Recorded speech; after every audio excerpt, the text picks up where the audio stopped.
रघुपति राघव राजा। नमस्कार, जय श्री राम। दोस्तों, स्वागत है आपका कड़वा है तो सच है में। आप में से कितने मेरे ऐसे बंधु हैं जिन्हें राम जन्मभूमि के पूरे संघर्ष की जानकारी होगी? मेरे विचार से बहुत कम होंगे। धन्यवाद है श्री बदमाश चार्ली का, जिन्होंने 500 वर्षों के संघर्ष को बहुत ही खूबसूरती से संक्षेप में बताया है। उनके ट्विटर थ्रेड का लिंक मैंने डिस्क्रिप्शन बॉक्स में दे दिया है। यदि आप चाहे तो उस थ्रेड को पढ़ भी सकते हैं। आप जब इस वीडियो को शेष तक देखेंगे तो आपको गर्व होगा कि शायद मेरे और आपके ही किसी पूर्वज ने अवश्य ही अपना बलिदान दिया होगा इन 500 वर्षों के राम जन्मभूमि संघर्ष में। तो शुरू करते हैं राम जन्मभूमि के लिए किए गए प्रयासों का वर्णन। स्वयं जाने कि कौन इसके पक्षधर थे और कौन विरोधी। कौन सी ताकतें थी जिनकी वजह से 500 वर्षों तक मंदिर नहीं बन पा रहा था। जानिए 500 वर्षों के संघर्ष को। 1528 आक्रांता बाबर ने इस्लामिक वर्चस्व को स्थापित करने के लिए अपने सेनापति मीर बांकी को आज्ञा देकर राम जन्मभूमि पर बाबरी मस्जिद का निर्माण करवाया। सन 1722 से 1739 तक अवध के प्रथम नवाब सादत अली खान के शासन में हिंदू मुस्लिम मुठभेड़ हुए।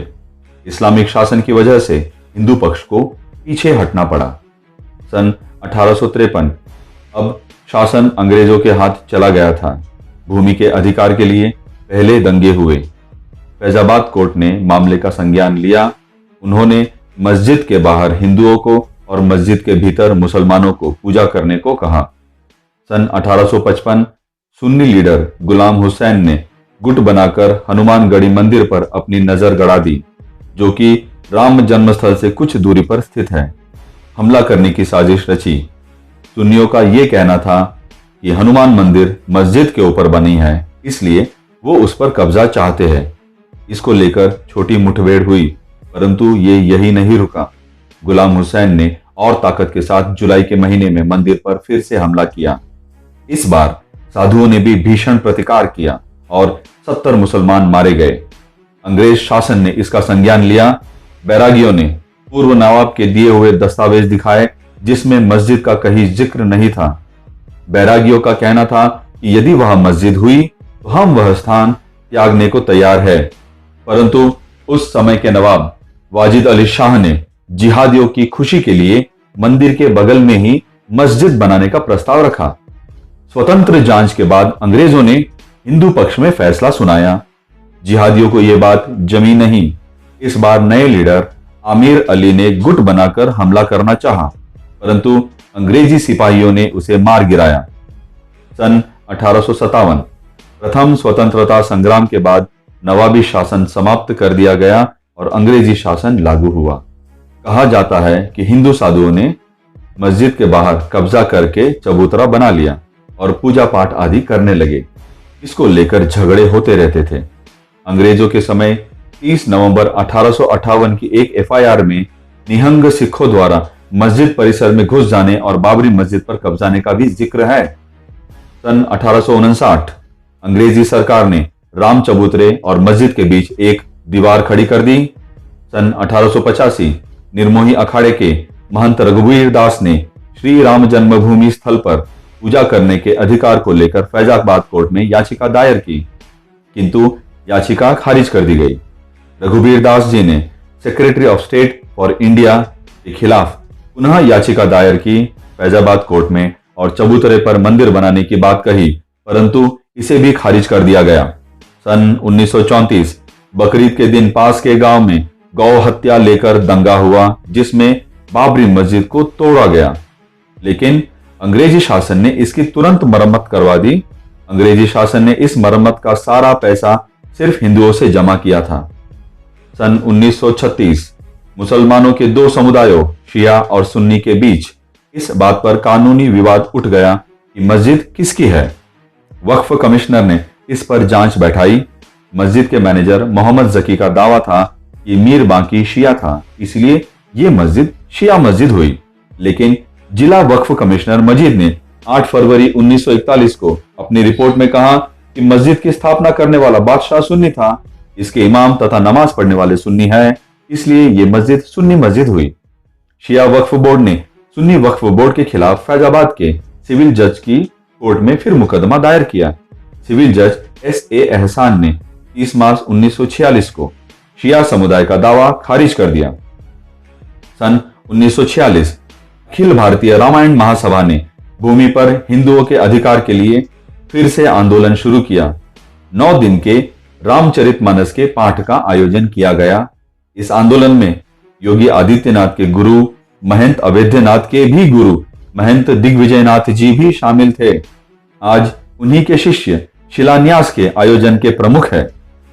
23 दिसंबर 1949 भगवान राम की मूर्तियां मस्जिद में पाई गई। हिंदुओं के मुताबिक भगवान की मूर्तियों का अवतरण हुआ था, जबकि मुसलमानों ने आरोप लगाया कि किसी ने रात के अंधेरे में चुपचाप मूर्तियां वहां रख दी है। नेहरू ने मूर्तियां बाहर फेंक देने को कहा, जबकि महंत दिग्विजयनाथ का कहना था कि हमारे जीते जी ऐसा संभव नहीं है। यूपी सरकार ने मूर्तियां हटाने का आदेश दिया, लेकिन जिला मजिस्ट्रेट के नायर ने दंगे और हिंदुओं की भावनाओं के भड़कने के डर से इस आदेश को पूरा करने में असमर्थता जताई। सरकार ने इसे विवादित ढांचा मानकर ताला लगवा दिया। सन 1950 गोपाल दास विशारद ने फैजाबाद सिविल कोर्ट में पहली याचिका दायर की। उनकी मांग थी मंदिर को श्रद्धालुओं के लिए खोला जाए। कुछ समय बाद परमहंस रामचंद्र दास जी ने दूसरी याचिका दायर की। उनकी मांग थी कि राम जी की मूर्ति की पूजा बिना किसी रोक टोक के करने दी जाए। सन 1959 निर्मोही अखाड़ा ने तीसरी याचिका दायर की, जिसमें उन्होंने राम जन्मभूमि के कस्टडी की बात उठाई। सन 1961 यूपी के सुन्नी वक्फ बोर्ड ने निर्मोही अखाड़ा के दावे के विरुद्ध मूर्ति को मस्जिद से हटाने को लेकर कोर्ट में अर्जी दाखिल की और मस्जिद के पास की जमीन को कब्रिस्तान बताया। सन 1964 विश्व हिंदू परिषद का गठन हुआ, जिसका मूल सिद्धांत है धर्मो रक्षति रक्षितः। सन 1984 इंदिरा गांधी की हत्या हुई और बाद के चुनावों में कांग्रेस को अभूतपूर्व जीत मिली। बीजेपी 2 सीटों में सिमट गई। 1984 मंदिर आंदोलन को तेज करने के लिए विश्व हिंदू परिषद ने बजरंग दल का गठन किया। सन 1986 पूजन हेतु मंदिर के पट खोलने के लिए फैजाबाद लोकल मजिस्ट्रेट के पास अर्जी दाखिल की गई। इससे पहले साल में सिर्फ एक बार पूजा करने दिया जाता था। फरवरी में फैजाबाद अदालत ने ताले खोलने का आदेश दिया। इसी वर्ष मौलवियों के दबाव में प्रधानमंत्री राजीव गांधी ने सर्वोच्च न्यायालय के फैसले को पलटने का वादा किया, जो एक बुजुर्ग मुस्लिम तलाकशुदा शाहबानों का गुजारा भत्ता देने को लेकर था। मुस्लिम पर्सनल लॉ के बाद को कायम रखने के कदम को मुस्लिम तुष्टिकरण के रूप में देखा गया। शाहबानों के मामले से ध्यान हटाने और हिंदुओं को शांत करने के लिए उत्सुक राजीव गांधी सरकार ने बड़ी बेरुखी के साथ अदालत के आदेश का पालन किया, जिससे हिंदुओं के लिए स्थल पर पहुंचने और पूजा करने का मार्ग प्रशस्त हुआ। मुस्लिम समुदाय इस फैसले से काफी नाखुश था। जज KM पांडे, जिन्होंने 1 फरवरी 1986 को यह फैसला सुनाया था, उनको सप्ताह भर बाद धमकियों भरे खत आने लगे। खाड़ी देशों से अफगानिस्तान के कट्टरपंथियों से रोजाना 30-35 चिट्ठियां आने लगी। डराने का भरसक प्रयास किया गया। 6 महीने बाद धमकियां आनी बंद हो गई। इसी वर्ष all India Muslim personal law board के अध्यक्ष अली मियां के नेतृत्व में बाबरी मस्जिद एक्शन कमेटी का गठन हुआ। सन 1987 दूरदर्शन पर रामायण धारावाहिक का प्रसारण चालू किया गया, जो कि किसी भी धार्मिक कार्यक्रम के दूरदर्शन पर प्रसारण न करने की पॉलिसी के विरुद्ध था। राजीव गांधी सरकार के इस फैसले को हिंदू तुष्टीकरण कहा गया।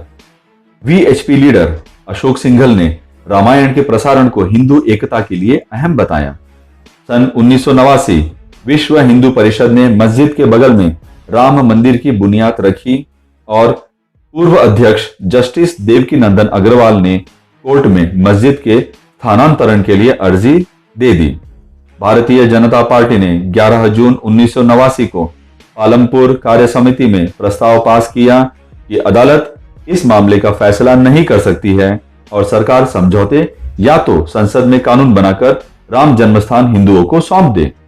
इसको चुनावी मुद्दा बनते देखकर कांग्रेस सरकार ने हाई कोर्ट में याचिका दायर कर फैजाबाद कोर्ट में पेंडिंग पड़े चारों मामलों को इलाहाबाद हाई कोर्ट के स्पेशल बेंच को ट्रांसफर करने की बात कही। सन 1990 सितंबर 26 को बीजेपी के तत्कालीन राष्ट्रीय अध्यक्ष श्री लाल कृष्ण आडवाणी जी ने सोमनाथ से अयोध्या की रथ यात्रा शुरू की। 23 अक्टूबर को लालू यादव ने आडवाणी जी को गिरफ्तार करवाया। समस्तीपुर में रथ यात्रा रोक दी गई। लालू और आडवाणी के बीच रथ यात्रा के पूर्व दिल्ली में कहासुनी भी हुई थी। आडवाणी जी ने कहा था, जिसने मां का दूध पिया है वो रोक के दिखा दे। इधर अयोध्या में कार सेवक जुटने लगे थे। इसी बीच मुलायम सिंह यादव ने ऐलान किया कि अयोध्या में एक परिंदे को भी पर नहीं मारने देंगे और 30 अक्टूबर व 2 नवंबर के दिन पुलिस और अपने सुरक्षा कर्मियों से गोलियां चलवा दी। कार सेवकों को दौड़ा दौड़ा कर मारा गया, जिसमें बजरंग दल के कोठारी बंधुओं को भी घर से बाहर खींचकर गोली मारी गई। अधिकतर लाशों को सरयू में फेंक दिया गया या फिर अज्ञात जगह पे जला दिया गया। सन 1991 बीजेपी को इस सब का लाभ मिला और वो देश की एक मुख्य विरोधी दल के रूप में उभर कर सामने आई। उत्तर प्रदेश में भी इनको जीत हासिल हुई। मंदिर निर्माण का मुहिम जोर पकड़ चुका था। एक ओर बीजेपी आती संगठन तो दूसरी ओर रामायण धारावाहिक, दोनों ही जनता में श्री राम के प्रति भक्ति भाव उजागर करने में सफल रहे थे। सन 1992 दिसंबर में फिर कार सेवा का ऐलान हुआ। अयोध्या में फिर से कार सेवक जुटने लगे। स्वर्गीय अटल बिहारी वाजपेयी जी ने लखनऊ में एक बात कही थी, नुकीले पत्थर निकले उन पर तो कोई नहीं बैठ सकता, तो जमीन को समतल करना पड़ेगा, ऐसे लायक बनाना पड़ेगा। 6 दिसंबर 1992 को करीब 1.5 लाख लोग वीएचपी, आरएसएस, बीजेपी एवं शिवसेना के आह्वान पर कार सेवा के लिए अयोध्या में एकजुट हुए। दिग्गज नेता लोग भीड़ को संबोधित कर मंदिर बनाने की बात कर ही रहे थे कि देखते ही देखते आक्रोशित भीड़ बेकाबू हो गई और विवादित ढांचे को तहस नहस कर डाला। साथ ही साथ देश भर में दंगा भड़क गया, जिसमें 2000 से अधिक लोगों की मृत्यु हो गई। यूपी के मुख्यमंत्री कल्याण सिंह को इस्तीफा देना पड़ा। दिसंबर 16 को पीवी नरसिम्हा राव की केंद्र सरकार ने मामले की जांच के लिए जस्टिस मनमोहन सिंह लिब्राहन के अंडर एक कमेटी का गठन किया। 1992-1993 के बीच बॉम्बे में सीरियल ब्लास्ट भी हुए, जिनमें अनेक लोग मारे गए। सन 1993 जनवरी में केंद्र सरकार ने मसले के स्थायी समाधान के लिए संसद से कानून बनाकर विवादित परिसर और आसपास की लगभग 67 एकड़ जमीन को अधिग्रहित कर लिया। इसी वर्ष लाल कृष्ण आडवाणी व अन्य 19 लोगों पर सीबीआई ने भीड़ को भड़काने के चार्ज लगाए। सन 1994 अक्टूबर में सुप्रीम कोर्ट के इस्माइल फारूकी जजमेंट में यह बताया गया कि मस्जिद इस्लाम का अभिन्न अंग नहीं है। सन 2001 मई में एक स्पेशल कोर्ट ने आडवाणी व अन्य पर लगे चार्ज हटा दिए। इसी वर्ष दिसंबर महीने में बाबरी ढांचा गिरने की सालगिरह के समय तनाव बढ़ने लगा, पर वीएचपी मंदिर बनाने वाली बात पर अड़ी रही। 15 मार्च 2002 से मंदिर बनाने की बात कही। उसी महीने 27 फरवरी को अयोध्या से आ रही साबरमती एक्सप्रेस की कोच S6 में गोधरा स्टेशन के पास कट्टरवादियों द्वारा आग लगा दी गई और 58 कार सेवकों को जिंदा जला दिया गया। गुजरात में भीषण दंगे भड़क गए, जिसमें 1000 से अधिक जानें गई, 200 से अधिक गायब हुए, 2500 से अधिक लोग घायल हुए। इसी वर्ष इलाहाबाद हाईकोर्ट ने अप्रैल में राम जन्मभूमि के मालिकाना हक मामले पर सुनवाई चालू की।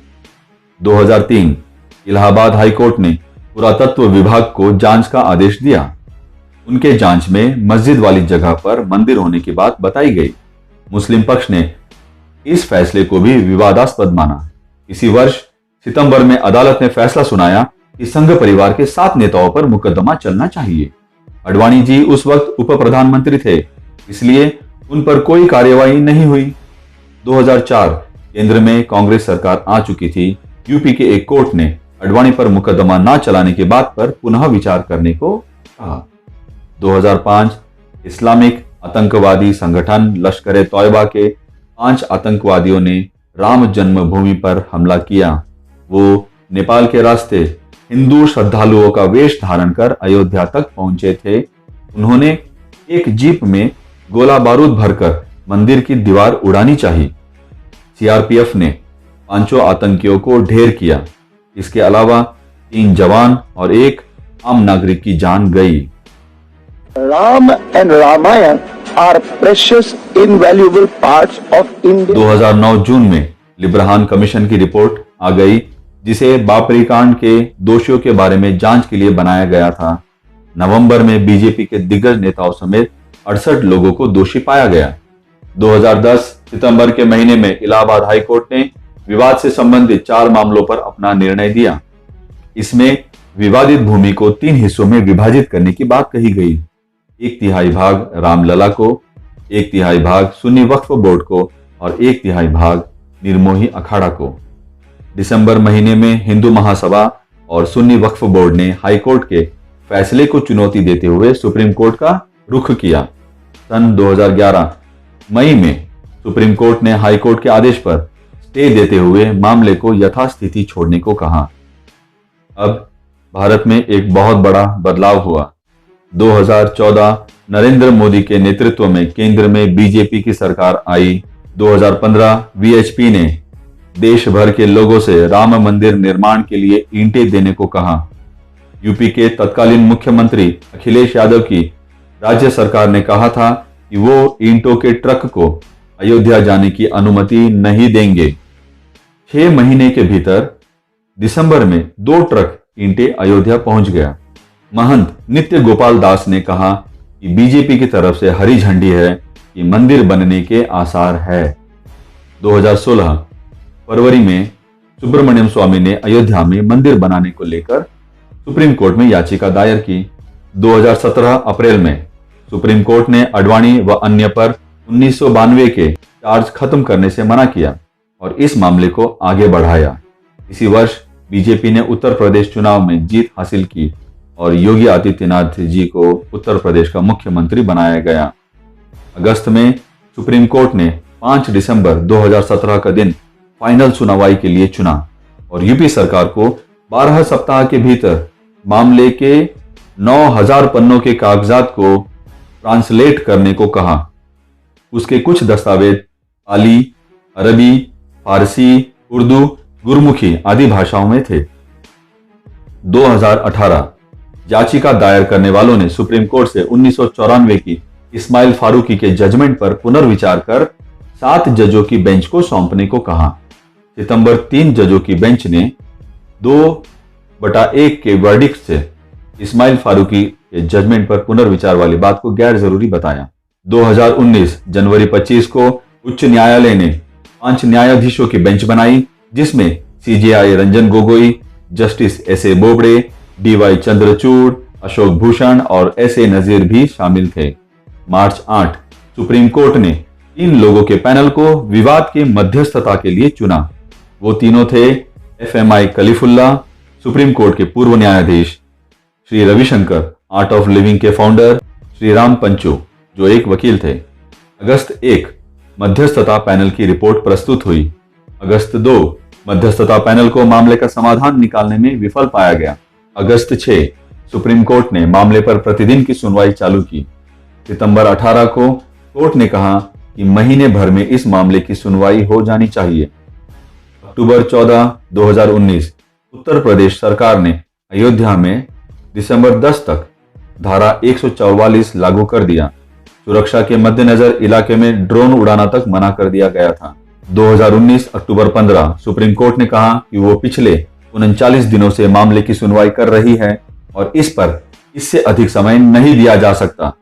कोर्ट ने दोनों पक्षों को 16 अक्टूबर तक अपनी बात पूरी करने को कहा। अक्टूबर 16 40वें दिन की सुनवाई की शुरुआत पर सीजेआई रंजन गोगोई ने कहा कि यह मामला आज शाम 5 बजे तक खत्म हो जाना चाहिए। बहुत हुआ अटकाना, लटकाना और भटकाना। तनाव तो तब बढ़ गया जब मुस्लिम पक्ष के वकील ने हिंदू महासभा द्वारा दिया हुआ नक्शा, जिसमें श्री राम जन्म के जगह चिन्हित थी, उसे फाड़ दिया। चीफ जस्टिस ने आज्ञा दी थी कि तुम्हारी ही इच्छा हो तो इसे फाड़ दो।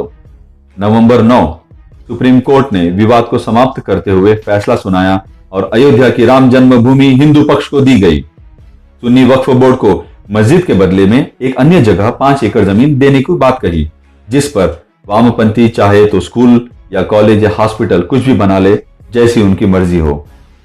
दोस्तों, 80% हिंदू जनसंख्या होने के बाद भी 500 वर्ष लगे अयोध्या में मंदिर बनवाने को, वो भी न्यायिक प्रक्रिया से। कुछ क्षण को भारत के बहुसंख्यक समाज और तथाकथित अल्पसंख्यक समुदाय के जनसंख्या को एक दूसरे से बदल कर देखिए। हजारों वर्षों का अयोध्या का इतिहास होने के बावजूद क्या ऐसी स्थिति में मंदिर कभी बन पाता?